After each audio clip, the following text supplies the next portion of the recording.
In this module, we're going to talk about sensors, how to select the correct type of sensors for specific tasks. Before we start to talk about sensors, we need to know what is sensing. Sensing is basically collect information about the world. We might have different kind of physical properties that we need to that the robot know so they can determine their decision based on the current status. So a sensor is essentially an electrical, mechanical, or chemical device that map the environment attribute to the quantitative measurements. So each sensors must follow some kind of a transduction principle, which is conversion of one type of energy to another type of energy. Normally, when we are dealing with robotic systems, we are talking about converting physical properties into either voltage signals or current signals. For a human being, what kind of sensor is required so that a robot can mimic the human response? The first one is vision. We might want to see what's going on in the environment. We might want to know or detect what uh, what change in terms of color, in terms of shapes in our environments. So vision is one of the most important tasks that we need to convert from one format into another, so our robots can recognize what has been changed in the environment. Second one is hearing. Sometimes we might need to do some kind of voice recognition. Everybody know how to use Siri or Amazon Echo to tell them what we want to do. But when we have those kind of function in our smartphone or our smart speaker devices, what kind of sensor is actually required? We need to convert acoustic signal into the sounds and into the sound waves and recognize what a human being is talking about from the sound wave signals. That's another thing we need to understand. And for a robotic system, we also need to mimic skin like human being. So when our robot is touching something, we know what kind of shape we are touching, and sometimes it might be dangerous. So we might need to know what is the temperature when my robot touches certain type of stuff, whether it's going to be dangerous or it's okay for the operation. The other two things, one is odor, the other one is tastes. That's mimic nose and tongue of human being. Sometimes we might need to use the nose to detect whether we have some kind of gas leakage in the environment, so we can use a robot to serve as a device that to warn people to leave the environment, so it's not going to be hostile to human life. But for test, at this moment, we still have a long way to go before we can mimic real human tests. So those are the things that we might need to know when we are designing a robot. In addition to the mimic human capabilities, sometimes our robot needs to do more. For instance, we might want to do a good vision so we can see something is going on far away, maybe 300, 400, or even miles away. So we might need to extend our vision outside the RGB spectrum. We might want to use infrared camera, or we might want to see something in the night when we don't have enough light for human being to recognize something.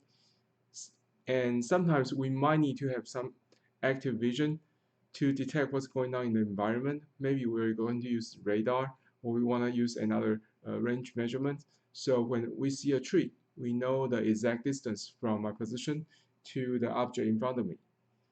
We might also need to use a sensor that can hear something human being can normally not be able to hear. For instance, we might need to use some kind of a sensor to detect ultrasonic waves, so that if we send out the ultrasonic wave from a speaker, when we receive the bounce back signal, we know how far an object is in front of me, those kind of stuff, so we can do a map of our environment. Sometimes we might also need to use some kind of chemical analysis so that we know which area in this environment is going to be dangerous and which area we feel is comfortable for human being to stay in that specific region. So those kind of things is extending the capability of human beings, but those are the tasks for regular robotic devices. So those are the things that we're going to talk about in this module. Depending on different kind of physical properties, we might have different transduction to electronics. We might have submistors to convert from temperature to resistance. We might have some other things that convert light signal into voltage signal. We might have LVDT, linear variable differential transformers, converting position into inductance. So in this module, one important thing we need to know is how to select the correct type of sensors so that we can detect the physical properties in our environment, and we know how to convert everything in terms of voltage or current signal so that our microprocessor can process those data and give us correct information after the data has been processed. Before we can actually use something, let's talk about the dynamic signal of a sensor. Though we say it's going to be a, phys a physical signal that converting from physical properties into voltage. However, we also need to know when we convert the energy from one type into another, there are a few things. One is going to be, it must be delayed because it is very unlikely you turn on the power, the, uh, the signal will be converted from one format into another in no time. It's not possible.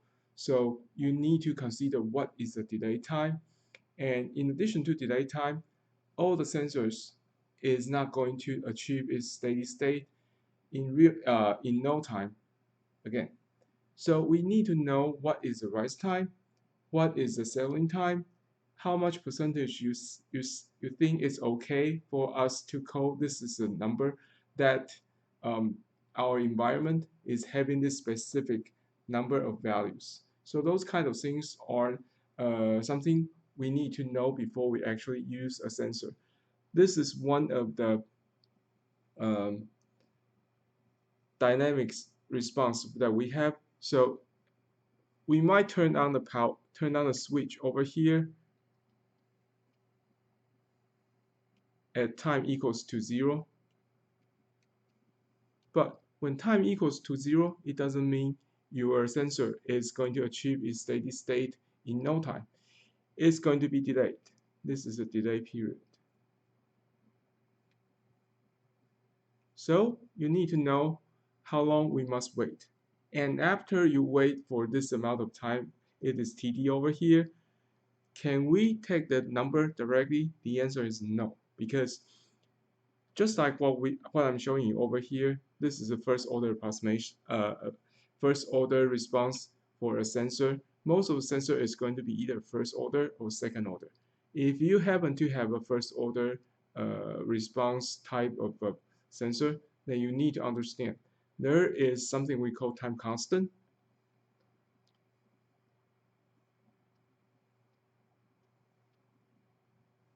So when your sensor has been activated and after one time constant, Ts, then it is going to achieve 63% of its steady state.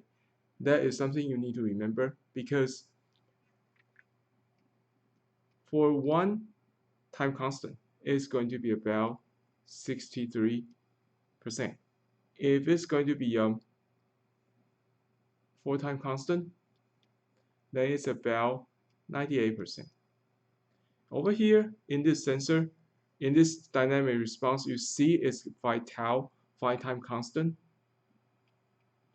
It means that it's going to achieve 99% of its steady state response.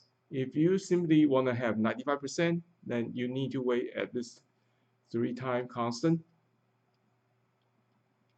Those numbers are going to be important if you choose a specific sensor, then those number are the time you need to wait. You would, for instance, if you say, okay, I want to achieve 95% steady state number, so that I call it's a stable or it's a readout. So the time you need to wait is going to be TD, the delay time, plus 95% is going to be plus 3 time constant, and this is how long you will need to wait. So keep in mind when you get the sensor and you spacebar is going to be 5% steady state error, 2% steady state error, then the required time you need to wait is going to be spacebar as well. Those kind of things are, you can find those kind of things either in mechatronics textbook or control textbook or anything related to uh, measurement. You should be able to find those kind of properties. This one over here is explaining what is a time constant and what is the rise time. Also, what is our steady state. So when we say it's steady state, it means that it's going to achieve 100% response. If you take Laplace transform of this sensor, normally you're going to have a transfer function like this. Tau over here is a Ts we have in a previous page, and this is something we call time constant. If you are dealing with 3 time constant, then over here you're going to see it's going to be 5%. If you say it's going to be 4 time constant, then it's going to be 2%. If you spacebar it's going to be 5 time constant, then the error is going to be smaller than 1%. So depending on what kind of application you're going to have and what is the specification of your output you require, you will need to use different different settling time, so that you know how long you need to wait until you can get the reading from your data acquisition device. Those are important things that you need to remember. The other thing is that when we get a sensor, we are not only required to consider those kind of time constant stuff. The other thing is sometimes when we have a sensor, the sensor is not good enough to provide adequate resolution. There are many reasons why we have those kind of consideration. One is because the good sensors might be very expensive. Second one is we simply cannot get the sensors located at the correct position because it's difficult to access the area. So we just can put the sensor somewhere else. And the other thing is we might need to have more sensors to provide um, more information. So we need so that we know what's going on in the environment. So in the past decade, research in robotics and in mechatronics come up with method that is going to combine the readings from multiple sensors and put it together, then do some kind of mathematical process. So we can use those low-cost sensors or the sensors located around around the location that we really need to do the measurement. This method is called sensor fusion. Sensor fusion is basically based on statistical result and Kalman filter. So you get a lot of sensors because it might be limited by the accuracy. It might be not so reliable due to easy to fail, and it might be some kind of limited uh, place that you can put your sensors.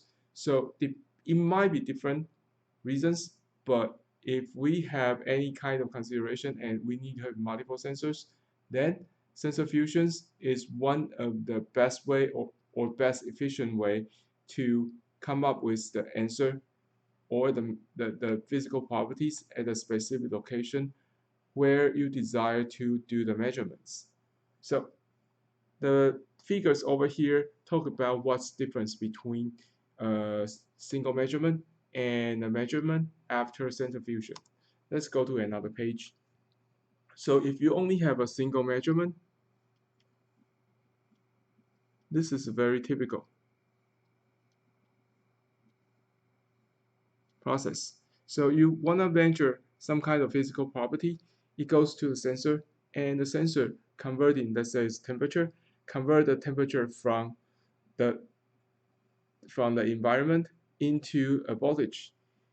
But because this sensor might be perturbated by external disturbances. It may be vibration, it may be some people just block the sun, it might be some people just use their hand to touch a sensor. So the sensor is going to get some kind of noises. So before we can actually use the sensor, the data from the sensor, we might need to do some kind of filtering. Then we put that into our microprocessor. But before the microprocessor and the filter the data, there is one thing we call pre-processing. Pre-processing is that because let's take temperature as the example. You might have the temperature sensor, which is low cost, maybe just like 20 cents a piece. So sometimes the sensor has been shifted or it has been have some kind of bias, but because you cannot fix that yourself, so when you uh, process the data, you might want to calibrate the data, or you might get some kind of scaling or kind of like signal conditioning based on the signal you have, because it might be the signal might be too small, and since it's too small, when you connect this signal into microprocessor, it becomes zero because the energy is not powerful enough. So pre-processing, including how to calibrate, how to provide additional power, and how to do a lot of different kind of things when we are processing the raw data. So once those data has been processed, then we feed the signal into microprocessor. Then the microprocessor is going to take the data and communicate with the controller we have for the overall system. So that is basically what we have for a single from the measurement of a single external physical properties. So that is a very standardized procedure. If we try to do some kind of sensor fusion, then instead of a single sensor, we have multiple sensors in maybe 2, 3, 4, 5, whatever, as long as it's greater than 2. Then we might need to do some kind of sensor fusion. When we are dealing with sensor fusion, everything is just like the same as the single measurement, but this is sensor fusion. But when we start to use the data, we don't get the data to be used directly. Instead, we are going to collect the information from all the sensors, then store in the memory. Then we start to do kind of like output into a function, measurement 1, measurement 2, measurement n. So we take all the measurements into our consideration, and this one, the function over here, is going to be a mathematical function. It might be statistically make sense to the engineers. It may be some kind of linear approximation or anything like that. So when we get the all the data, all the readings into the microprocessor, then we can use some kind of math algorithms to provide a more accurate result. So the microprocessor can take this piece of information and do the process or feed that into the controller. So everything is going to give us better resolution or better result. That is something we need to use sensor fusion. In addition to sensor fusion, another thing we might need to think about is what kind of sensors are required for our robots. Of course, some of the sensors you use in physics is not going to be applicable or it doesn't provide adequate functions for robotic device. But when you are dealing with robotic device, what are the common sensors that we need to deal with? One, encoder, because all the robots have some kind of rotary movement. It doesn't matter, it's a mobile robot, and you need to measure the position, uh, angular position of your wheel, so you can determine how far this mobile robot has traveled from one position to another. Encoders can also be used at the joints, rotary joints, to know what is the current angular position. Sometimes we might use a potentiometer, some one kind of resistors to detect what is my current angular position. They have their benefits. They also have their drawbacks. We're going to talk about this later. When you are dealing with a robot, you have no choice but use gyroscopes because you would need to know what is your current linear position, and you also need to know what is your current rotary movement or rotary position, because we would need to use those information to convert the coordinates from the sensor into what we need to convert to for the robot. So those kind of things are something we need to be familiar with. We're going to talk about this one in the later part of this module. If this is a mobile robot, we might also need to use compass. So I will know what is my current position. We might need to use GPS because our robot is moving. We need to ensure the movement is on the right track. So for a robot, those sensors are very common that we might need to know how to deal with those kind of sensors.